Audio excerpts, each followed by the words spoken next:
Bismillahirrahmanirrahim. Assalamualaikum warahmatullahi wabarakatuh. Alhamdulillah kita berjumpa lagi hari ini, hari yang begitu cerah. Di sini juga ada teman-teman yang juga hadir, ada Pak Keli, ada Pak Wafi, Pak Ustaz Hasan Sajali, juga Pak Anwar dari Ulu Jami. Alhamdulillah membuat kita menjadi semangat ya. Kita jumpa lagi dalam acara dialog dan tanya jawab bersama Ustaz Husein Al-Asas dan Ustaz Hamzah. Kita akan menjawab pertanyaan-pertanyaan masuk ke redaksi Rasil. Insya Allah nanti akan dijawab oleh Ustaz Husein, terutama di seputar Al-Quran. Baik ya, kita mulai acara ini dengan membaca Al-Fatihah. A'udzu billahi minasy syaithanir rajim. Bismillahirrahmanirrahim. Alhamdulillahi rabbil alamin. Ar-Rahmanir Rahim, Maliki Yaumiddin, Iyyaka na'budu wa iyyaka nasta'in, Ihdinas siratal mustaqim, Siratal ladzina an'amta 'alaihim ghairil maghdubi 'alaihim waladdallin.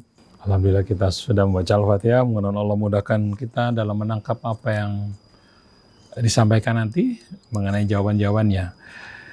Baik, acara ini juga dirilai ke Radio Latansa Sukabumi, Radio Sela FM di Batam, kemudian Radio Habibullah di Banyuwangi, Radio Luciana Number One di Semarang, Radio Madinah di Pontianak, Radio Rasa di Palembang, Radio Almas di Magelang, Radio Rasil Mercy di Piungan, Yogyakarta. Baik, kita mulai. Pertanyaan pertama datang dari Bapak Harso. Dia menanyakan mengenai surat Al-Fat atau surat ke-48 ayat 16. Auzubillahi minasyaitonirrajim. Qulil muhallafina minal arabi wasut'una ila qaumin uli ba'sin sadidin yuqatilu nahum au yuslimun. Artinya, katakanlah kepada orang Baduy yang tertinggal, kamu akan diajak untuk memerangi kaum yang mempunyai kekuatan yang besar. Kamu harus memerangi mereka kecuali mereka menyerah. Jika kamu patuhi ajakan itu, Allah akan memberimu pahala yang baik. Tapi jika kamu berpaling seperti yang kamu perbuat sebelumnya, Dia akan mengazab kamu dengan azab yang pedih. Pertanyaan, apakah ini artinya perang itu wajib, sehingga bila tidak ikut seperti orang Baduy itu, maka Allah akan mengazabnya? Demikian pertanyaannya. Bismillahirrahmanirrahim. Alhamdulillahi rabbil alamin. Allahumma salli wa sallim wa barik ala abdika wa rasulika Sayyidina wa nabiyyina Muhammadin wa alihi wa sahbihi wa sallim. Subhanaka la ilma lana illa ma 'allamtana innaka antal alimul hakim wa la hawla wa la quwwata illa billahil aliyyil azim. Rabbana zidna ilman wa alhiqna bis salihin waj'al lana lisana sidqin fil akhirin waj'alna min warathati jannatin na'im wa la tukhzina yawmaddin yawma la yanfa'u malun wa la banun illa man atallaha biqalbin salim. Amma ba'du. Ikhwan akhwat, Bapak Ibu, saudara saudari kaum muslimin dan muslimat, kepada seluruh anak bangsa, kepada Ustaz Hamzah Al-Atas yang menemani kita pagi hari ini, Ustaz Muhammad Krisna, Neza dan semua kru. Begitu pula tamu-tamu kita pagi hari ini, ada Bapak Klik, Bapak Wafi, ada Ustaz Abdul Hasan Asy-Syadzili, ada Bapak Anwar. Saya ucapkan salamullahi alaikum jami'an wa rahmatullahi wa barakatuh. Pertama-tama, kita perlu memahami bahwasannya Islam tidak pernah menganjurkan umatnya untuk berperang. Artinya tidak pernah Islam memerintahkan umatnya untuk memulai penyerangan terhadap satu kaum. Tapi apabila mereka diserang atau musuh-musuh bersekongkol untuk memerangi mereka, atau mereka menjumpai kezaliman terjadi pada satu kaum, kita tidak dibiarkan atau tidak dibolehkan untuk berdiam berpangku tangan menyaksikan kezaliman terhadap satu kaum. Maka untuk tujuan-tujuan yang mulia, bukan untuk menyampaikan dakwah menggunakan logika kekuatan, ya, untuk mengajak orang berpindah agama dan masuk ke dalam Islam. Sama sekali tidak. Tapi Islam mengizinkan kita berperang untuk menolak kezaliman, baik terhadap diri kita maupun terhadap orang-orang lemah yang tertindas. Sebagaimana firman Allah, wa qatilu fi sabilillah alladzina yuqatilunakum. Berperanglah kalian di jalan Allah, bukan untuk tujuan-tujuan duniawi, untuk melakukan ekspansi atau menguasai sumber-sumber kekayaan alam, sama sekali tidak. Berperanglah kalian di jalan Allah untuk memerangi siapa? Alladzina yuqatilunakum, orang yang memerangi kalian. Lalu Allah ingatkan, wala ta'tadu, jangan kalian melampaui batas. Jangan mengganggu orang-orang yang tidak mengganggu kalian. Innallaha la yuhibbul mu'tadin. Sungguh Allah tidak menyukai orang yang melampaui batas. Ini bukan karena perbedaan agama, lalu kita dibolehkan untuk memerangi mereka di saat mereka menolak masuk ke dalam Islam. Sebagai bukti yang paling jelas, kalau ada orang musyrik ini datang kepada kita mohon perlindungan, wajib kita lindungi. Dan tidak boleh kita paksa dia masuk ke dalam Islam. Allah berfirman dalam surat Taubah, wa in ahadun minal musyrikin astajaraka fa'ajirhu hatta yasma'a kalam Allah. Apabila ada seorang musyrik mohon perlindungan pada kamu, lindungi dia. Kemudian bacakan ayat Allah. Diterima tidak diterima itu terserah dia. Tsumma ablighu ma'manah. Kemudian sampaikan dia, antarkan dia ke tempat yang aman buat dia untuk berlindung. Jadi Islam bukan memerintahkan kita memeranginya, memaksanya, tapi memerintahkan kita melindungi orang-orang yang butuh perlindungan. Nah, di antara tujuan perang juga dalam surah An-Nisa Allah berfirman, wa ma lakum la tuqatiluna fi sabilillah wal mustad'afina minar rijali wan nisa'i wal wildan alladzina yaquluna rabbana akhrijna min hadhil qaryati adh-dhalimi ahluha waj'al lana min ladunka waliyan waj'al lana min ladunka nasira. Mengapa kalian berdiam dan tidak berperang untuk membela kaum mustad'afin, orang-orang yang tertindas? Di sini tidak harus orang Islam, tidak harus orang Islam. Orang-orang yang tertindas baik dia muslim ataupun non-muslim, kalau kita tahu mereka dianiaya dan ditindas, kita wajib untuk apa? Bangkit memerangi orang-orang yang berbuat kezaliman. Wal mustad'afina minar rijali wal wildan wan nisa'i wal wildan, baik itu apa? Yang tertindas dari kalangan orang-orang tua, ya. Pria-pria yang pria-pria dewasa yang sudah tua atau wanita-wanita maupun anak-anak kecil. Yang memohon kepada Allah, wahai Tuhan kami, keluarkan kami dari kota yang penduduknya berbuat kezaliman terhadap kami, dan kirimkan pelindung dan penolong bagi kami dari sisi-Mu, ya Allah. Apa bukti bahwasanya bahwa ini bukan hanya terbatas pada kaum tertindas dari orang-orang Islam? Bukti yang paling jelas amal Rasul. Ketika Rasulullah SAW mengadakan perjanjian Hudaybiyah bersama kaum musyrikin untuk tidak saling mengganggu, ada salah satu ayat dalam perjanjian tersebut, orang-orang yang ingin bergabung dengan kaum musyrikin dipersilahkan. Orang-orang yang ingin bergabung dengan kaum muslimin, ya, artinya bersekutu dengan kaum muslimin juga dipersilahkan. Tidak saling mengganggu. Tahu-tahu setelah perjanjian, orang-orang musyrik Mekah, ya, orang-orang musyrik Mekah bekerja sama dengan siapa? Dengan sekutu mereka untuk mengganggu sekutu-sekutu kaum muslimin dari kalangan orang musyrik. Dari suku bangsa Arab yang belum masuk Islam. Akhirnya begitu mereka diganggu, sebagian dibunuh, datang utusan kepada Rasulullah mengatakan, ya Rasulullah kami dianiaya. Langsung Rasulullah perintahkan agar kaum muslimin siap, ya, untuk memerangi penduduk Mekah yang telah ingkar terhadap perjanjian mengganggu sekutu Nabi kita Muhammad SAW. Padahal mereka bukan orang Islam. Sampai akhirnya lahir Fathu Mekah untuk menegakkan keadilan, melindungi orang tertindas, bukan untuk apa? Merebut kota secara semena-mena. Ini kan keindahan Islam kan? Jadi kalau kita memahami ayat-ayat yang memerintahkan kita untuk berperang, hendaknya kita fahami bahwa itu ayat-ayat dalam konteks peperangan, bukan dalam masa-masa damai. Oleh karena itu Allah pada suratul Baqarah setelah tadi waqatilu fi sabilillahil ladzina yuqatilunakum, Allah mengatakan fa in intahau fa innallaha ghafurur rahim. Kalau mereka menghentikan peperangan, tidak lagi mengganggu kaum muslimin, Allah Maha Pengampun lagi Maha Penyayang. Dalam ayat berikutnya fa in intahau fala udwana illa 'alal zalimin. Kalau mereka menghentikan gangguan mereka, penyerangan mereka, maka tidak boleh kita menyerang kecuali orang-orang yang zalim. Jadi jelas ayat Quran. Nah, dalam suratul Fath ini, ya, ayat ini berkaitan dengan apa? Dengan suasana perang. Kita tahu bahwasanya Nabi pernah mengadakan perjanjian damai kerjasama dengan orang Yahudi. Tapi ternyata mereka berkhianat. Bahkan mereka merencanakan untuk membunuh Nabi kita.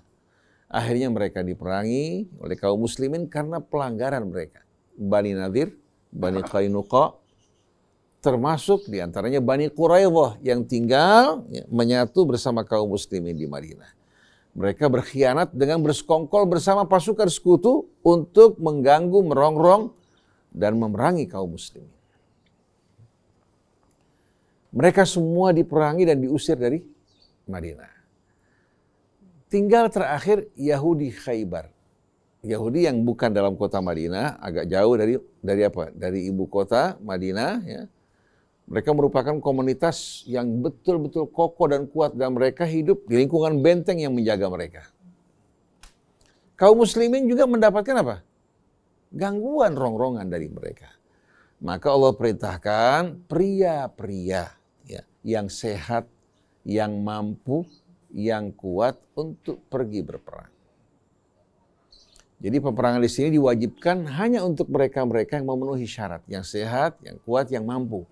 Adapun yang sakit, yang cacat, yang buta, Allah Subhanahu wa taala kecualikan.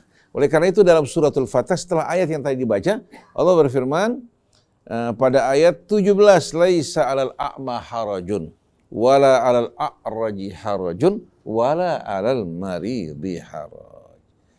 Allah Subhanahu wa taala ya tidak menghukum orang-orang yang bagaimana? Orang-orang yang bagaimana?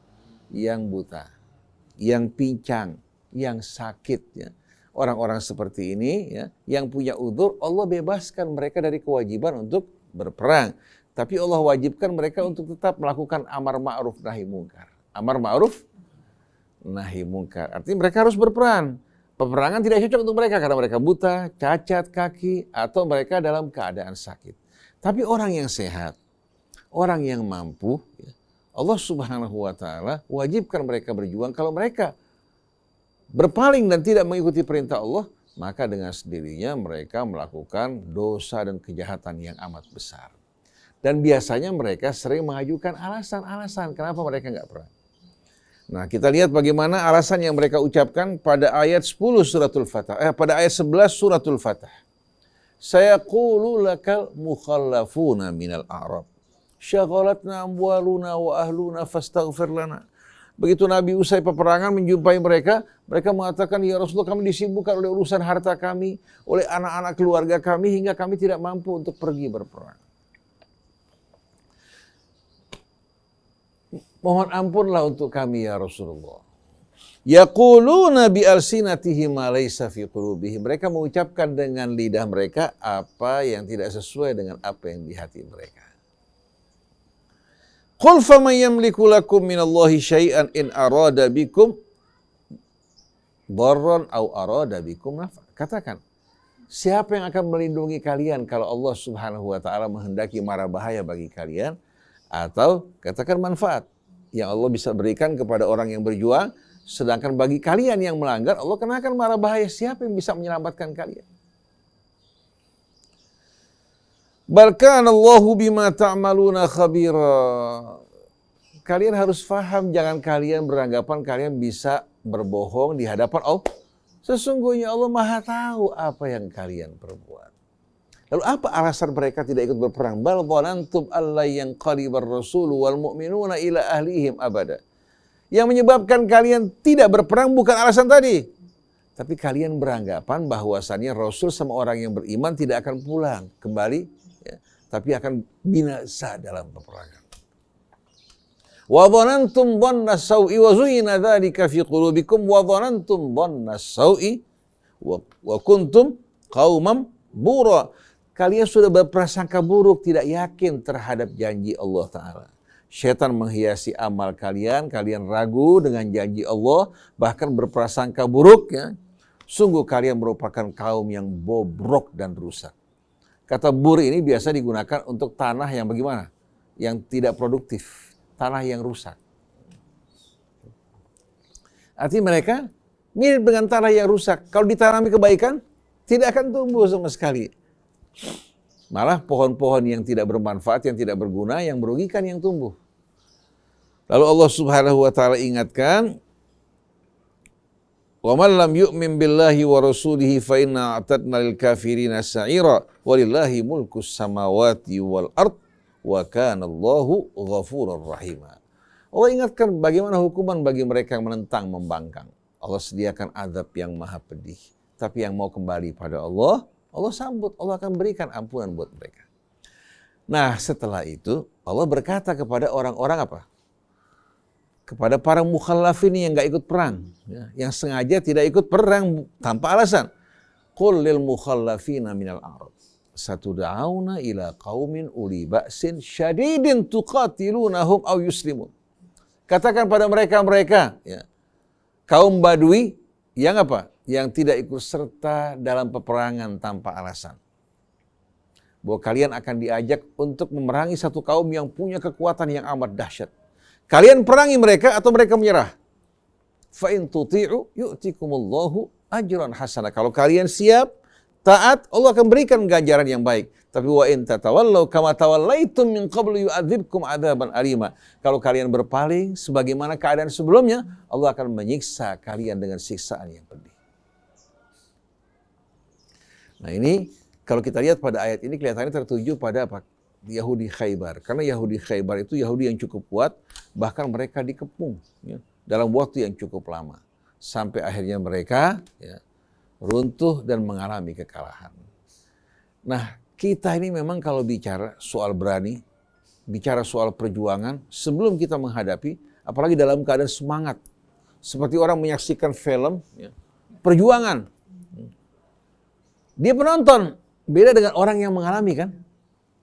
Menyaksikan film perjuangan seperti The Message, ya, Risalah dan lain sebagainya, kita bersemangat.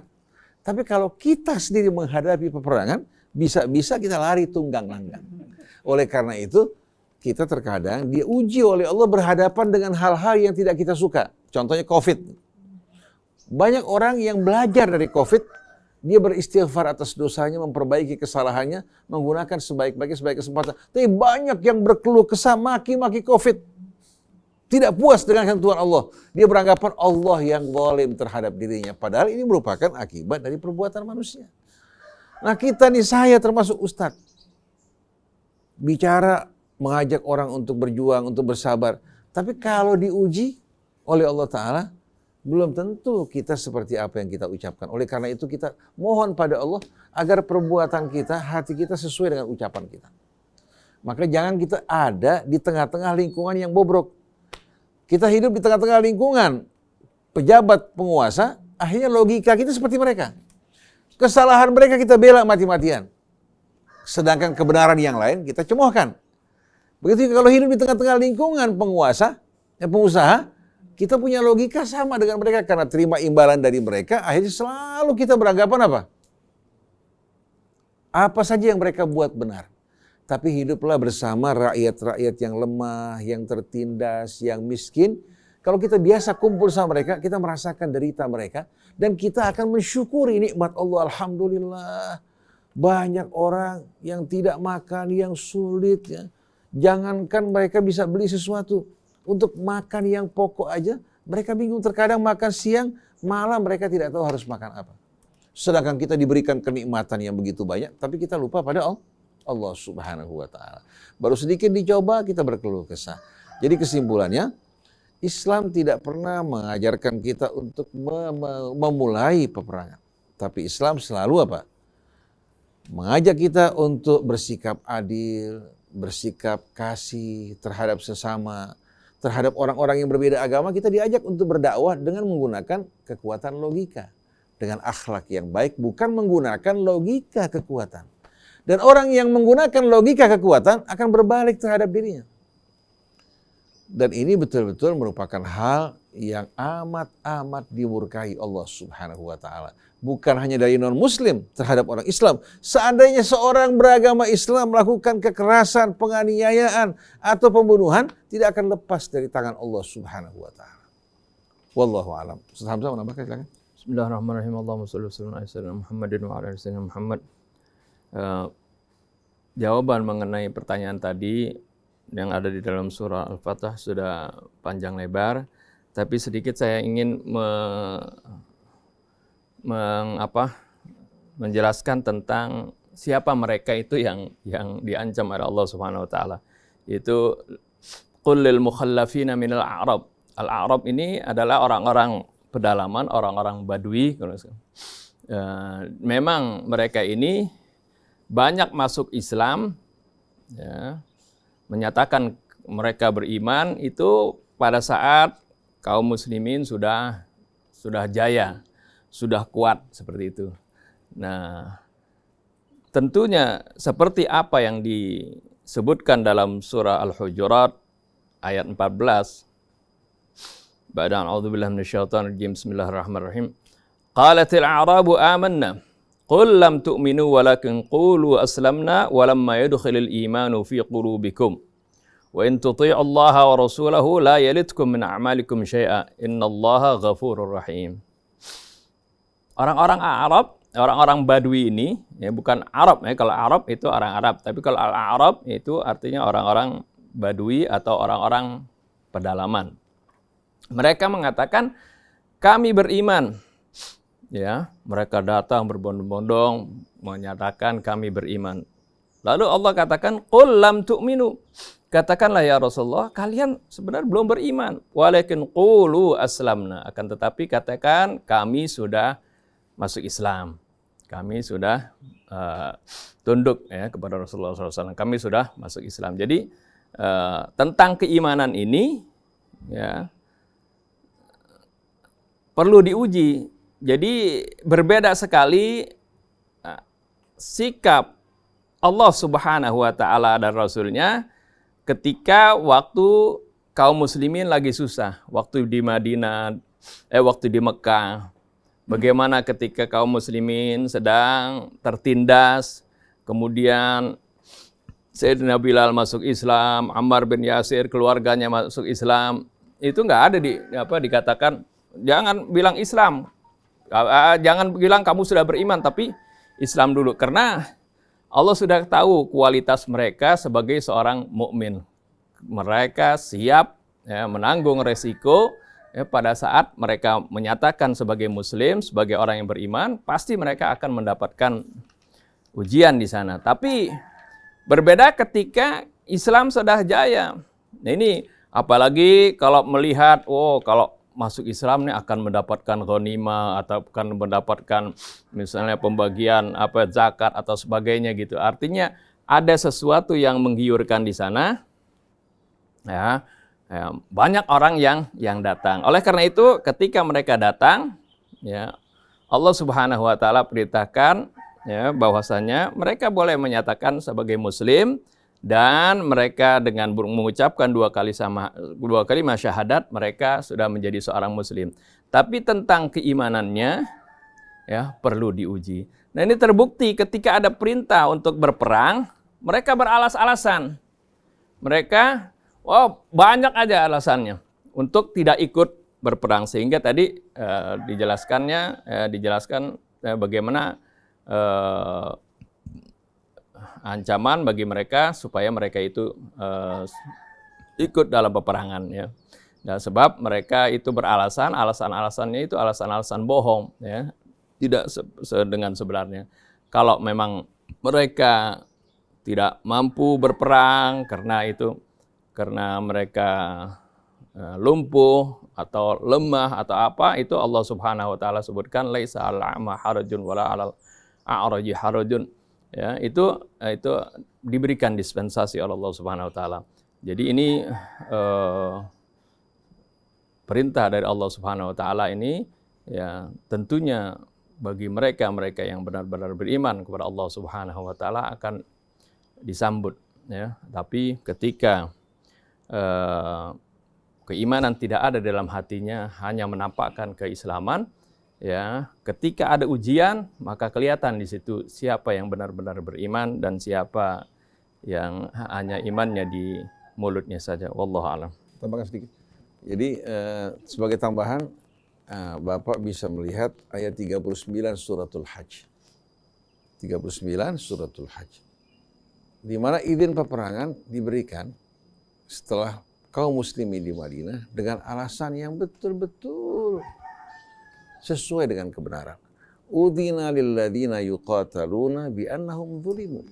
Diizinkan untuk mereka yang diperangi secara aniaya. Kalau diperangi karena mereka berbuat zalim, pantas. Ini diperangi secara aniaya. Wa innallaha ala nasrihim laqadir, dan Allah Maha Kuasa untuk menolong mereka. Alladzina ukhriju min diyarihim bighairi haqqin illa an yaqulu rabbuna Allah. Itu mereka yang diusir, dikeluarkan dari rumah mereka tanpa dasar kebenaran. Dosa mereka hanya mengatakan Tuhan kami Allah. Hanya karena mengatakan Tuhan kami Allah. Jadi perlu difahami oleh kita yang mempelajari Al-Quran, bahwasanya Islam tidak pernah mendorong umatnya untuk menyerang orang lain.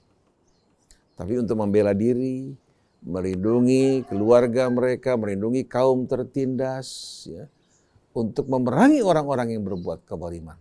Sedangkan orang-orang yang bersikap baik, kita wajib memperlakukan mereka dengan cara yang lebih baik. Itu yang diajarkan Allah dalam Al-Quran. Wallahu a'lam. Baik, selanjutnya dari Bapak Tantowi di Banyuwangi. Assalamualaikum Ustaz Hussein dan Ustaz Hamzah. Saya membaca terjemahan Al-Quran, rupanya para nabi mempunyai kalimat sendiri dalam beristighfar kepada Allah. Misalnya Nabi Adam di surat Al-A'raf ayat 23, Rabbana zalamna anfusana wa illam taghfir lana wa tarhamna lanakunanna minal khasirin. Kemudian Nabi Nuh di surat Hud ayat 47, Rabbi inni a'udzubika an as'alaka ma laysa li bihi ilmin wa illa taghfirli wa tarhamni akun khasirin. Kemudian Nabi Musa di surat Al-Qasas ayat 16, Rabbi inni azalamtu nafsi faghfirli faghfara lahu innahu wal ghafurur rahim. Pertanyaannya, kenapa Nabi punya kalimat redaksi dalam berdoa meminta ampun kepada Allah? Apakah esensi dari doa itu dan doa-doanya itu apakah disusun oleh nabi-nabi itu sendiri atau Allah yang menuntunnya? Artinya Allah mengutip apa yang diucapkan oleh para nabi. Apa sebetulnya esensi dari istighfar itu? Mengingat bahwa Al-Quran itu adalah perkataan Allah. Bismillahirrahmanirrahim. Alhamdulillahirabbil alamin. Allahumma shalli ala Muhammad wa ali Muhammad. Rabbana zidna ilman wa alhiqna bis shalihin. Pertama kita ikuti istighfar yang dibaca oleh Adam alaihi salatu wassalam. Ketika beliau terusir dari surga. Setelah mengikuti bujuk rayu fa azallahuma asyaitanu anha wa akhrajahuma mimma kana fi. Syaitan menggelincirkan mereka, mengeluarkan mereka dari tempat yang tadinya mereka diami dengan penuh kenikmatan. Lalu ketika mereka diturunkan ke bumi, mereka dengan penuh penyesalan menyesali kebodohan mereka, mempercayai syaitan. Fatalaqqa Adamu min rabbih kalimatin fataba alaihi innahu huwat tawwabur rahim. Adam talaqqa min rabbih kalimat, dia menerima beberapa kalimat dari Tuhannya, ilham dari Allah Ta'ala. Lalu dengan kata-kata tersebut dia memohon ampun kepada Allah. Rabbana zalamna anfusana wa in lam taghfir lana wa tarhamna lanakunanna minal khasirin. Melalui istighfar ini kita lihat ada makna-makna pendidikan yang amat indah. Pertama ada menjelaskan bahwa apa yang diderita itu karena apa? Karena dia menzalimi dirinya. Bukan karena Allah berbuat zalim padanya. Ini perbedaan antara Adam sama syaitan. Kalau syaitan ketika terusir, bukan dia menyesal, malah dia menyalahkan takdir Allah. Fabima aghwaytani la aqudanna lahum siratakal mustaqim. Karena kamu sesatkan saya ya Allah, ya, selewengkan saya akan duduk di setiap jalan yang lurus menghalangi anak-anak manusia ini. Thumma la'atiyannahum min baini aydihim wa min khalfihim wa an aymanihim wa an syama'ilihim wa la tajidu aktsarahum syakirin. Lalu aku akan datangi mereka dari hadapan mereka, dari belakang, dari kanan, dari kirinya, hingga engkau akan menjumpai kebanyakan mereka tidak bersyukur. Artinya dari berbagai macam arah, dari anak, dari istri, dari pekerjaan kita, dari teman kita, kalau nggak bisa langsung menggunakan koneksi yang bermacam-macam. Nah, kelemahan-kelemahan manusia diketahui syaitan, istri, anak, betul nggak? Berkaitan juga dengan kecintaan pada dunia. Ini kelemahan-kelemahan yang digunakan syaitan. Jadi iblis bukan menyesal, bukan sadar, malah menuduh Allah yang menyesatkan dirinya. Kalau Nabi Adam sesuai dengan bimbingan Allah, kebersihan hatinya, dia menyadari Rabbana zalamna anfusana. Wahai Tuhan kami telah menganiaya diri kami dengan percaya kepada syaitan. Wa in lam taghfir lana. Kalau engkau tidak ampuni dosa kami ya Allah, dan limpahkan rahmat-Mu atas kami, pasti kami akan tergolong dari orang yang merugi. Ini merupakan apa? Bimbingan dari Allah Subhanahu wa taala dengan istighfar yang Allah berikan ilham kepada Adam agar kita betul-betul memahami Allah tidak pernah berbuat zalim pada hamba-Nya. Wa ma rabbuka bidzallamin lil 'abid. Kemudian kita berpindah kepada istighfar siapa? Ibrahim. Rabbana ighfirli wali walidayya walil mu'minina yauma yaqumul hisab. Setelah dia bersyukur pada Allah atas karunia yang Allah berikan, Allah karuniakan Ismail, karuniakan Ishak, ya. Dia berdoa, Rabbana, wahai Tuhan kami, ighfirli, ampuni dosaku, wali walidayya, dan kedua orang tuaku, walil mu'minin, dan apa? Orang-orang yang beriman. Yauma yaqumul hisab, sebelum hari hisab, ya. Kedatangan hari hisab. Jadi minta sebelum menghadapi hari tersebut dosa mereka diampuni. Nah, ini doa sebelum ayah Ibrahim jelas-jelasan terbukti sebagai musuh Allah. Setelah terbukti dan dia wafat dalam kekafiran, Ibrahim tidak lagi mohon ampun untuk kedua orang tuanya. Untuk orang tuanya. Kemudian Nabi Nuh dalam istighfarnya,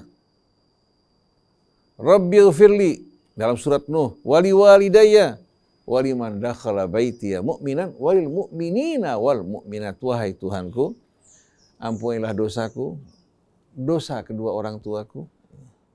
Kemudian dan orang yang masuk ke dalam rumahku, maksudnya yang beriman padanya.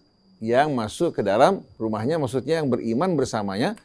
Dan kepada seluruh kaum mukminin dan mukminat, wala tazidz zalimina illa tabara, dan jangan engkau tambahkan untuk orang yang zalim kecuali kehancuran. Ini doa dibaca oleh Ibrahim radhiyallahu anhu ketika apa? Ketika kaumnya bagaimana? Telah betul-betul ingkar menolak dakwahnya selama berapa lama? 950 tahun.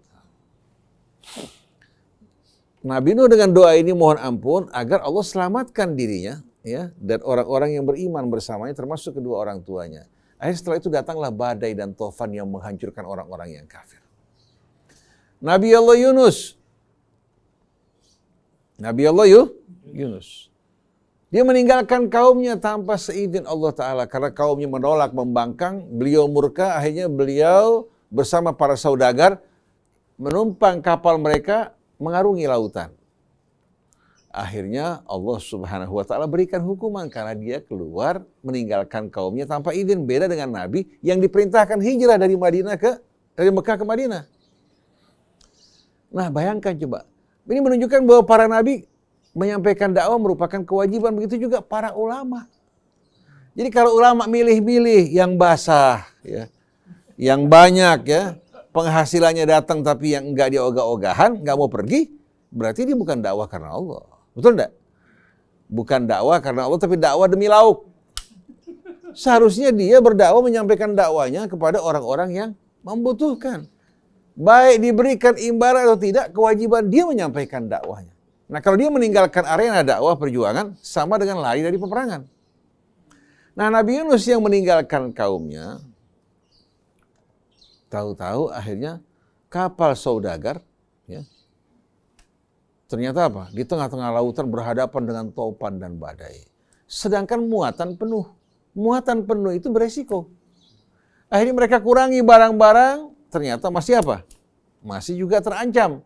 Akhirnya mereka putuskan untuk mengurangi penumpangnya.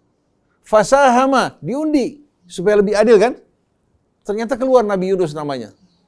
Diulangi lagi, keluar beliau, fakana minal mudhalin. Dia termasuk orang yang bagaimana? Yang, yang terkena apa? Yang terkena bahagian untuk apa? Untuk dilontarkan ke lautan. Akhirnya Nabi Yunus keluar dari kapal. Begitu dia keluar, kapal kembali tenang. Ini menunjukkan apa? Bahwa sebetulnya bencana itu datang karena apa? Karena pelanggaran kita. Covid ini jangan kita anggap dari Allah langsung. Allah nggak pernah menciptakan Covid. Lahirnya Covid karena pelanggaran kita. Karena tangan-tangan manusia.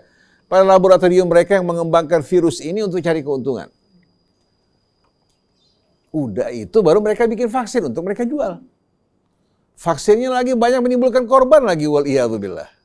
Jadi kalau antum lihat ya, bagaimana Allah Subhanahu wa taala dalam ayat-ayat yang Allah berikan semuanya berisikan pendidikan. Nah, doa Nabi Allah Yunus amat menakjubkan. Sampai Imam Ja'far mengatakan, ajaban li da'wati Yunus, sungguh menakjubkan doa Yunus. Awwaluhu tauhid, wa awsatuhu awwaluhu tauhid, wa awsatuhu tasbih, wa akhiruhu i'tirafun bidzambi. Dimulai dengan kalimat tauhid, la ilaha illa ant. Betul-betul ya, dia berserah diri kepada Allah secara utuh padanya. Mengakui bahwa dialah satu-satunya penguasa di langit maupun di bumi. Di daratan maupun di lautan. Subhanak, maha suci engkau ya Allah. Apa yang menimpa kami bukan karena kezaliman kamu, karena kesalahan kami. Inni kuntu minadh dhalimin. Sungguh aku orang yang telah berbuat kezaliman hingga aku menerima nasib ini. Fanajjainahu minal ghammi wa kadzalika nunjil mu'minin. Kami selamatkan dari kesedihannya, demikianlah kami selamatkan orang-orang yang beriman. Lalu Allah bilang, falaula annahu kana minal musabbihin lalabitha fi batnihi ila yaumi yub'atsun. Kalau bukan dia orang yang sering bertasbih pada Allah, dia akan tinggal di perut ikan sampai hari kebangkitan. Jadi doanya tadi yang menyelamatkan diri. Oleh karena itu, siapa-siapa yang mengalami kedukaan, kesedihan, kesempitan, baca doanya dengan khusyuk. Insya Allah akan apa? Akan berlalu dengan mudah. Doa Nabi Allah Musa dalam istighfarnya, Rabbi inni zalamtu nafsi. Karena Nabi Musa salah membunuh, ya, dia memukul seorang Mesir yang menganiaya seorang Bani Israel. Akhirnya Musa memukul bukan untuk membunuh, tapi pukulannya kekerasan rupanya. Karena beliau berfisik kuat kan, akhirnya terbunuh. Nah, dia dengan penuh penyesalan mengatakan, wahai Tuhanku, aku telah menzalimi diriku. Telah menzalimi diriku. Karena apa? Dia pengakuan atas kesalahan walaupun tidak disengaja. Dengan sendirinya Allah Subhanahu wa taala berikan hukuman buat dia, di antaranya Nabi Allah Musa lari terlunta-lunta meninggalkan Mesir menuju ke Madian. Betul enggak? Itu juga merupakan bahagian dari pelajaran yang Allah berikan. Apakah dia dikenakan kewajiban yang lain ya, di samping apa yang beliau rasakan, tapi paling tidak Allah ingin berikan kita pelajaran, kalau salah jangan kita bela diri. Udah berbuat kesalahan, kita ingkar, kita membenarkan, dosa kita berlipat kali ganda. Oleh karena itu kita ingin aparat-aparat yang berbuat kesalahan, ini kesalahan berkaitan dengan darah, mereka mengaku, mereka memperbaiki diri mereka, agar mereka mendapatkan ampunan dari Allah, tapi jangan justru mereka melakukan pembelaan-pembelaan yang tidak benar, melontarkan tuduhan pada keluarga yang terbunuh, padahal keluarga mereka bersedih berduka atas apa yang mereka alami. Anak-anak mereka yang seharusnya dilindungi, dijaga ya, oleh aparat keamanan, justru mengalami nasib seperti ini hanya karena persoalan-persoalan dan kepentingan-kepentingan politik. Oleh karena itu kalau kita lihat dunia dan kecintaan pada dunia ini bahayanya luar biasa. Jangan sampai kita para ustadz dikenaikan hubud dunia. Kita ingin betul-betul apa? Menjadi abnaul akhirah. Menjadi abna al-akhirah, bukan abna ad-dunya. Perbedaan di antara dua ini, kalau abnaud dunia, mereka menggunakan kehidupan dunianya, termasuk kalau ustadz, dia gunakan dakwahnya, agamanya untuk dunia. Tapi kalau abnaul akhirah, dia gunakan dunianya untuk membangun akhiratnya. Nah, kita ingin menjadi abnaul akhirah. Dunia kita, keluarga kita bekerja betul-betul untuk fokus membangun akhirat kita. Adapun dunia, dalam perjalanan kita gunakan bekal seperlunya untuk kebutuhan kita. Adapun bermewah-mewahan, lupa akan tujuan kita, itu akan membawa penyesalan yang merugikan kita semuanya. Jadi kita lihat ya, dalam doa-doa dan istighfar yang Allah ajarkan kepada para nabinya, Allah berikan ilham kepada mereka, lalu Allah catat dalam ayat-ayat kitabnya, semua memiliki hikmah-hikmah pendidikan yang amat mendalam bagi kita semua. Agar kita kalau berbuat dosa, menyesali diri, kemudian menafikan kezaliman dari Allah Subhanahu wa Ta'ala, memohon rahmat dan ampunannya dengan penuh kerendahan. La'allahum yatabarra'un, agar mereka merendah bukan menyombongkan diri atau membela kesalahan. Ini berlaku untuk semua orang, mau orang-orang dari kalangan awam atau kalangan ulama. Karena kalau ulama salah bela diri, bisa menyesatkan orang-orang di sekelilingnya. Wal iyadu billah. Bismillahirrahmanirrahim. Allahumma shalli ala sayyidina Muhammadin wa ala sayyidina Muhammad. Jadi sudah diterangkan bagaimana contoh-contoh dari doa-doa para nabi di dalam yang dikutip di dalam Al-Qur'anul Karim. Ini adalah sebagai pelajaran ya buat kita agar supaya kita selalu memohon ampunan dari Allah, beristighfar, bertobat apabila kita melakukan kesalahan. Dan ini juga ya dilakukan oleh Nabi kita Muhammad sallallahu alaihi wasallam, karena Rasulullah sallallahu alaihi wasallam diperintahkan ya, di dalam surah Al-An'am ayat 90, setelah menceritakan bagaimana para nabi, perilaku mereka, akhlak mereka.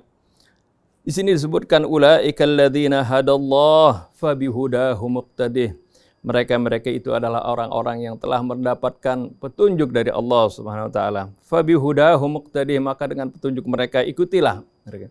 Jadi Rasulullah SAW diperintahkan untuk mengikuti petunjuk para nabi terdahulu, akhlak para nabi terdahulu. Oleh karena itu nggak salah kalau Nabi kita Muhammad SAW dikatakan asyraful anbiya wal mursalin, karena pada diri beliau itu terkumpul akhlak-akhlak dan kebaikan nabi-nabi yang terdahulu. Termasuk dalam masalah istighfar ini. Ya, tadi juga di dalam pertanyaan apakah nabi ada kesalahannya? Ya, kan Allah Subhanahu wa taala sudah hapuskan segala dosanya Nabi kita Muhammad SAW. Akan tetapi ini adalah bagian dari bagaimana Allah Subhanahu wa taala menjaga Nabi kita Muhammad SAW dari perbuatan salah. Ya. Jadi Rasulullah SAW mencontohkan, ini juga sebagai contoh buat umatnya. Ya, dalam hadis disebutkan, ketika ada firman Allah, wastaghfir li dzambika, ya, minta ampunlah atas dosa kamu. Bukan berarti Rasulullah SAW ini banyak dosa, tapi ini adalah perintah agar supaya Rasulullah memberikan contoh kepada umatnya. Sampai Rasulullah katakan, inni la astaghfirullah wa atubu ilaihi fil yaumi aktsara min 70 marrah. Dalam riwayat lain, inni la astaghfirullah wa atubu ilaihi fil yaumi 100 marrah. Sungguhnya aku senantiasa beristighfar dan bertobat kepada Allah setiap hari lebih dari 70 kali. Dalam riwayat lain, setiap hari 100 kali. Ini padahal Rasulullah SAW sudah dinyatakan dosanya Rasulullah SAW itu sudah diampuni. Ya. Inna fatahna laka fatham mubina liyaghfira lakallahu ma taqaddama min dzambika wa ma ta'akhkhar. Ya. Jadi Allah Subhanahu wa taala sudah mengampuni dosanya baik yang terdahulu maupun yang akan datang. Jadi ini Rasulullah SAW maksum dari perbuatan dosa, terpelihara. Ya. Tapi walaupun demikian, ya, beliau mencontohkan kepada umatnya dan juga dari ayat-ayat Quran bagaimana dicontohkan di sana ya, setiap orang yang bersalah, setiap orang yang melakukan dosa hendaknya mereka cepat-cepat bertaubat kepada Allah Subhanahu wa taala dan beristighfar kepadanya. Wallahu a'lam. Selanjutnya dari Ibu Mariatun di Cengkareng. Dia mengutip Assalamualaikum Ustaz Hussein dan Ustaz Hamzah. Kemudian itu mengutip surat Az-Zariyat ayat 31. Apakah urusanmu yang penting wahai para utusan? Lalu dijawab apakah sesungguhnya kami diutus kepada kaum yang berdosa, kaum Lut. Apakah Nabi Ibrahim dengan Nabi Lut satu periode itu aja berarti? Bismillahirrahmanirrahim. Kita semua tahu bahwasannya Nabi Allah Lut ya, termasuk orang yang beriman bersama Ibrahim ketika Ibrahim bersama istri Sarah ya, masih berdiam di Irak. Jadi Azar sang ayah tidak beriman, begitu pula raja tidak beriman, tapi yang beriman kepada Ibrahim adalah istri Sarah dan sang kemenakan Lut. Karena Lut ini kemenakan Ibrahim, anak dari saudara Ibrahim alaihi salatu wassalam. Jadi kita lihat di sini ya, bagaimana begitu Ibrahim bersama Lut bersama Sarah meninggalkan Babilonia ya. Lalu Allah Subhanahu wa taala tempatkan Nabi Allah Lut di Sodom untuk memberikan peringatan kepada kaum yang melakukan hubungan sejenis. Yang melakukan hubungan sejenis. Sedangkan Ibrahim tetap tinggal di Yerusalem. Jadi masing-masing menjalankan tugas. Nah, begitu kaum Sodom ingkar, bahkan mereka menolak dakwah Lut dan melakukan rencana untuk mengganggu tamu-tamu Nabi Allah Lut yang merupakan dua malaikat yang menyamar ya, sebagai dua pemuda yang gagah. Akhirnya Allah perintahkan Nabi Allah Lut untuk meninggalkan tempat tersebut bersama keluarganya kecuali istrinya. Nah, Allah Subhanahu wa taala binasakan kaum Lut yang ingkar durhaka. Kenangan yang tertinggal sekarang adalah lautan mati di Yordania. Lalu Lut bergabung lagi bersama Ibrahim alaihi salatu wassalam. Jadi mereka satu masa ya, dan mereka merupakan satu keluarga juga. Orang-orang yang beriman kepada Allah Subhanahu wa taala. Jadi ini pelajaran buat kita. Bagaimana Nabi Ibrahim diselamatkan Allah bersama istri, begitu pula Lut. Sedangkan yang lain dari keluarganya karena tidak beriman disatukan bersama orang-orang kafir. Jadi Islam tidak melihat nasab, tidak melihat hubungan darah, tapi iman dan ketakwaan kepada Allah. Itulah yang akan memuliakan manusia. Ini keadilan Allah kan? Keadilan Allah. Kalau bukan karena keadilan Allah, bahkan rahmat kemurahannya, mana mungkin kita beriman? Nggak ketemu Rasul. Nggak pernah dengar Quran langsung dibacakan oleh Rasul. Sedangkan Abu Lahab yang lihat langsung dan dengar, menyaksikan kemuliaan Rasul nggak beriman. Kenapa? Iman tergantung pilihan. Dan alhamdulillah Allah juga berikan kita hidayah petunjuknya. Ini merupakan nikmat yang mesti kita syukuri, lebih berharga dari apa? Dari materi dan hiasan dunia. Wallahu a'lam. Pertanyaan tadi ya, memang di dalam Al-Qur'an disebutkan ya, bagaimana Allah Subhanahu wa taala bagian dari rahmat Allah, dan ini juga janji Allah Subhanahu wa taala ya, kepada Nabi Allah Adam. Nanti manusia ketika di muka bumi ini pasti Allah Subhanahu wa taala akan berikan petunjuk kepada mereka dengan yaitu diutusnya para nabi. Nah, oleh karena itu ya, terkadang di satu zaman tidak hanya ada satu nabi, karena kan umat banyak gitu.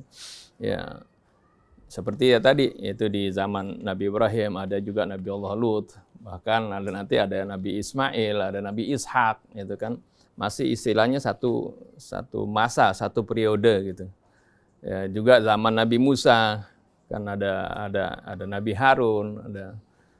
Jadi seperti itu. Bahkan mungkin kemungkinan itu yang disebutkan terutama di Jazirah Arab. Sedangkan manusia kan menyebar ya, ada yang di India, ada yang di Cina, mungkin ada di Indonesia. Mungkin juga masing-masing ya di sana ada nabi, tapi Allah Subhanahu wa taala tidak sebutkan ya, karena Allah Subhanahu wa taala janji pasti ya, wa im min ummatin illa khala fiha nadhir. Ya, tidak ada satu umat pun melainkan di sana ada pemberi peringatan seperti itu. Jadi ada kemungkinan ya itu memang ya, karena kalau nabi-nabi terdahulu itu diutusnya kepada bangsa tertentu, ya, kepada kaum tertentu. Tapi semuanya itu ketika Nabi kita Muhammad Sallallahu Alaihi Wasallam diutus, maka Rasulullah Sallallahu Alaihi Wasallam ini diutus untuk seluruh bangsa. Ya, tidak ada nabi lagi. Jadi kalau dulu untuk bangsa-bangsa tertentu, untuk kaum-kaum tertentu, tapi Nabi kita Muhammad SAW adalah diutus untuk semua manusia. Wa ma arsalnaka illa kaffatan linnasi basyira wa nadhira. Tidaklah kami utus engkau kecuali untuk seluruh manusia, ya, seluruh bangsa. Ya, bukan bangsa Arab aja, seluruh dunia seperti itu. Dan juga Rasulullah SAW ini sebagai Rasul terakhir ila yaumil qiyamah. Wallahu a'lam. Kalau masa fatrah itu gimana? Masa fatrah? Ya, masa fatrah yaitu karena mereka masih mendapatkan sedikit milah dari nabi-nabi sebelumnya gitu. Nah, jadi masih perilaku akhlaknya masih walaupun syariatnya kadang mereka tinggalkan seperti itu, tapi masih mengikuti tradisi seperti ayah ibu Nabi, kakek Nabi, artinya mereka beriman kepada Allah dan ya, mengikuti tradisi-tradisi baik, akhlak yang baik, ya, menghubungkan silaturahmi, membantu orang, itu artinya daripada milah Ibrahim. Tapi tentang syariat mungkin mereka nggak dapatkan syariat yang baru. Tapi Allah Subhanahu Wa Taala akan hisab mereka sesuai dengan amalnya dan keimanan. Fatrah pada masa kekosongan, di mana kekosongan para nabi tidak di antara jeda antara para nabi ke nabi yang lain dikatakan ahlul fatrah. Baik, ini pertanyaan terakhir mungkin dari Bapak Cecep di Purwakarta, Salam 1C dan setanza. Kami ingin menanyakan di surat Az-Zariyat ayat 22, wa fis samai rizqukum wa ma tu'adun. Itu dan di langit terdapat sebab-sebab rezekimu dan apa yang dijanjikan kepadamu. Mohon penjelasannya. Bismillahirrahmanirrahim. Allah ingatkan nikmat-nikmatnya, tanda-tanda kebesaran keagungan Allah. Dalam surat Az-Zariyat tadi, ya, Allah sebutkan tanda-tanda kebesarannya dan mengajak kita semua untuk apa? Untuk menuju Allah Subhanahu wa Ta'ala. Bergantung kepadanya. Nah, ketika Allah Subhanahu wa Ta'ala sebutkan ciri-ciri orang yang bertakwa, innal muttaqina fi jannatin wa na'im. Sesungguhnya orang-orang yang bertakwa Allah tempatkan di taman-taman surga dan kenikmatan tiada tara. Akhidina ma atahum rabbuhum. Mereka menikmati semua, menikmati apa-apa yang Tuhan mereka berikan kepada mereka. Innahum kanu qabla dzalika muhsinin. Dan mereka, sebelum mereka menikmati semua ini, mendapatkan semua ini, kanu muhsinin, dahulunya mereka orang-orang yang suka berbuat kebaikan. Jadi surga ini tempat orang yang berbuat kebaikan, bukan tempat apa? Bukan tempat orang-orang yang melakukan kejahatan, keburukan dalam hidup, karena mereka berasal dari keluarga-keluarga orang-orang mulia. Walaupun mereka berbuat kejahatan, tidak akan menerima apa-apa di sisi Allah, bahkan murkanya. Innahum kanu qabla dzalika muhsinin. Mereka dahulu, ya, sebelum mereka mereka menikmati nikmat tersebut, orang-orang yang selalu berbuat kebaikan. Kanu qalilan minal laili ma yahja'un. Di malam hari mereka sedikit tidurnya. Sedikit tidur, tapi digunakan waktu untuk beribadah, mendekatkan diri kepada Allah. Kanu qalilan minal laili ma yahja'un wa bil ashari hum yastaghfirun. Pada waktu sahar itu kira-kira pada waktu sahur, sepertiga malam yang terakhir, mereka ya, bangun malam mereka beristighfar, memohon ampun kepada Allah. Karena itu merupakan saat-saat mujabah, saat-saat yang paling dikabulkan Allah Subhanahu wa Ta'ala. Allah perintahkan malaikatnya untuk menyeru pada saat tersebut. Adakah di antara kalian yang memohon ampun? Allah Subhanahu wa Ta'ala akan mengampuni dosa-dosanya. Kemudian, wa fi amwalihim haqqun lis-sa'ili wal mahrum. Dan mereka menjatahkan tanpa diminta, mereka sudah menjatahkan pada harta mereka untuk orang-orang yang datang meminta. atau orang-orang yang susah tapi malu untuk mengungkapkan kesusahan mereka. Beda antara sa'il sama al-mahrum. As-sa'il yang susah, fakir tapi minta, masih terlihat. Tapi kalau mahrum, miskin tapi malu, kehormatannya betul-betul apa? Menjaga dirinya untuk meminta. Ini perlu mendapatkan perhatian kita. Ada juga istilah al-ba'is, al-fakir. Kalau al-fakir masih minta, al-ba'is ini sudah miskin gak diingat orang. Ada lagi istilah al-qani' wal mu'tar. Al-qani' ini yang punya harga diri, yang susah tapi nggak minta. Al-mu'tar yang datang minta. Jadi dalam ungkapan yang lain, al-fakir dan miskin. Bedanya fakir mereka susah menampakkan kesusahannya, kalau yang miskin tidak. Sudah tidak punya, mereka betul-betul menjaga diri mereka. Sampai Nabi mengatakan, laisal miskin alladhi yutawwifu 'alan nas. Orang miskin itu bukan yang kelilingan. Fatarudduhu luqmatu awil luqmatan. Ditolak karena satu suap, dua suap nasi. Walakinnal miskin, ya, alladhi la yas'alu an-nas, yang tidak minta sama orang, wala yajidu ghinan yughni, dan tidak punya kecukupan untuk mencukupi diri. Jadi banyak orang seperti ini yang punya harga diri, kehormatan. Kita yang harus betul-betul tahu. Tahu dia nggak punya pekerjaan, nggak punya pendapatan, kita harus tanya dong, dari mana sumber kehidupannya, bagaimana kondisinya. Kalau susah, kita berikan buat mereka tanpa harus diminta. Setelah itu, wa fi amwalihim haqqun lis-sa'ili wal mahrum. Mereka jatahkan pada harta mereka, katakan pada gaji mereka 5 juta, paling sedikit 1 juta mereka keluarkan. Dia punya 4 juta, alhamdulillah. 1 juta dibagi berapa orang? Masa dia mau kikir? Tapi kalau 2,5%, jangankan bahasa, netes saja nggak cukup. Yang 1 juta dibagi sekian banyak orang, yang 4 juta hanya untuk keluarganya. Di mana keadilan? Sayangnya orang lebih banyak mengkias pada apa? Emas dan perak yang 2,5%, kalau emas kita simpan, bukan kepada apa? Bukan kepada pertanian seperti yang Allah bilang, ya ayyuhalladzina amanu anfiqu min thayyibati ma kasabtum wa mimma akhrajna lakum minal ardh. Seharusnya hasil kasab, hasil usaha, ya, profesi dan yang serupa disamakan dengan pertanian 10%. 10% kan sedikit dibandingkan apa? Dibandingkan yang Allah berikan untuk kita. Wa fi amwalihim haqqun lis-sa'ili wal mahrum. Kemudian wa fil ardi ayatun lil muqinin. Di atas muka bumi silahkan kalian renungkan. Terdapat tanda-tanda kebesaran Allah bagi orang yang mau apa? Berfikir dan memiliki keyakinan. Karena orang yang yakin itu yang belajar, yang meneliti. Coba saksikan bagaimana tumbuh-tumbuhan berkembang. Kalau kita perhatikan, subhanallah, pohon dari sebuah biji tumbuh hingga menghasilkan buah yang begitu banyak, luar biasa. Kita saksikan bagaimana sebutir gabah melahirkan 7 tangkai. Setiap tangkainya terdapat berapa? 100 butir. Atau kita saksikan pohon pisang tanpa kita rawat, tanpa kita apa-apa, ya.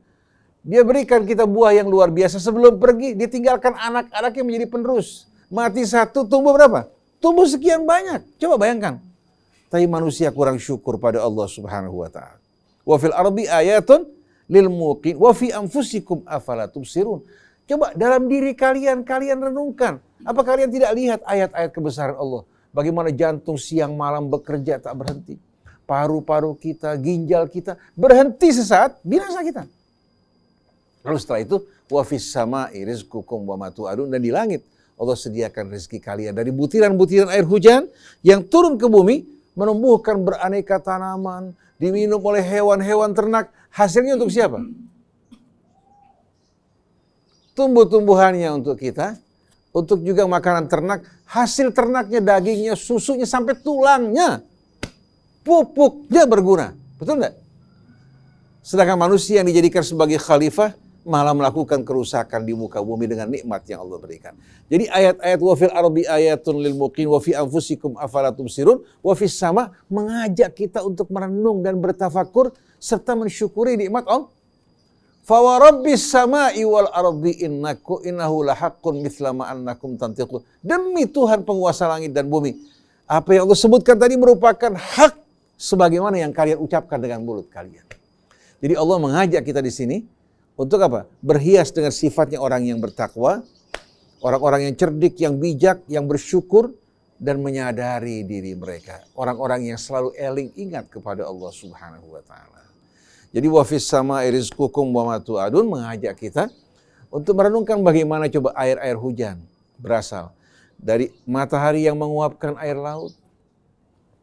Kemudian angin diperintahkan untuk menggiring uap-uap air menyatukannya. Lalu bukan hanya mengawinkan di antara muatan yang positif dan negatif, melahirkan petir dan kilat, tapi Allah perintahkan juga untuk dibagi-bagikan, distribusikan dengan penuh keadilan ke daerah-daerah yang Allah Subhanahu wa taala perintahkan. Ini saja sudah merupakan nikmat yang tak terhingga. Coba kalau manusia harus melakukan berapa biayanya? Air yang Allah turunkan kita masih suruh bayar. Masih suruh bayar. Coba bandingkan air pejompongan sama air hujan. Mata air sama air pejompongan bersih mana? Mata air. Tapi subhanallah, kita udah airnya nggak bagus suruh bayar. Listrik kita suruh bayar. Sedangkan matahari bersinar sepeser pun kita nggak bayar. Kita ingat kewajiban kita pada apa? Negara, lupa kewajiban kita terhadap pemilik negara dan dunia serta seluruhnya. Ini merupakan gambaran dari orang-orang yang ingkar wal iyadzubillah. Ini pernyataan dari Allah Subhanahu wa taala kelewatan sekali kalau kita tidak beriman sampai Allah Subhanahu wa taala bersumpah fa wa rabbis samai wal ardi innahu lahaqqun mithla ma annakum tantiqun. Demi Tuhannya langit dan bumi. Jadi Allah bersumpah ya bahwasanya innahu lahaqqun. Sungguhnya hal itu yang tadi disebutkan ya, itu adalah merupakan sesuatu yang hak, sesuatu yang benar, yang pasti benarnya. Seperti kalian berbicara, kalian lihat berbicara benar nggak? Hak bukan? Kita arti benar nggak? Kita ini ngomong bisa benar berbicara kan sesuatu yang bisa kita dengar, yang ada kelihatan, yang bukti seperti itu. Ini Allah ingin menggambarkan apa yang Allah firmankan ini dalam Al-Quran itu adalah semua. Itu adalah merupakan kebenaran yang pasti. Ya, rizki Allah Subhanahu wa ta'ala, rizki yang Allah berikan melalui air hujan ini bisa dibuktikan sesuatu yang bisa dibuktikan secara ilmiah, secara nyata. Begitu juga kebenaran-kebenaran yang lain yang Allah Subhanahu wa ta'ala sebutkan dalam Al-Quran, itu adalah merupakan suatu yang hak, ya. Suatu yang benar, yang pasti kebenarannya, ya. Maka ini adalah suatu kerugian bagi kita, ya, kalau kita tidak berpegang kepada sesuatu yang pasti, sesuatu yang mutlak kebenarannya, ya, sungguh apa kita ini akan mendapatkan kesusahan, kesengsaraan, ya, fil akhirah nanti kalau kita tidak beriman dengan apa yang Allah Subhanahu wa taala turunkan ini. Wallahu a'lam. Baik, demikian jawaban-jawaban yang sudah diberikan kepada para penanya. Mudah-mudahan apa yang tadi dijelaskan dapat kita mengerti. Baik, terima kasih atas perhatian Anda. Terima kasih Ustaz Hussein, saya Tamza. Kita akan jumpa lagi pada hari Senin depan. Saya Muhammad Krishna, kemudian juga Fahri, Anis Mualim, dan juga Yusuf Subangkit. Neza, mohon pamit. Wabillahi taufiq wal hidayah. Wassalamualaikum warahmatullahi wabarakatuh. Waalaikumsalam warahmatullahi wabarakatuh. Alhamdulillah.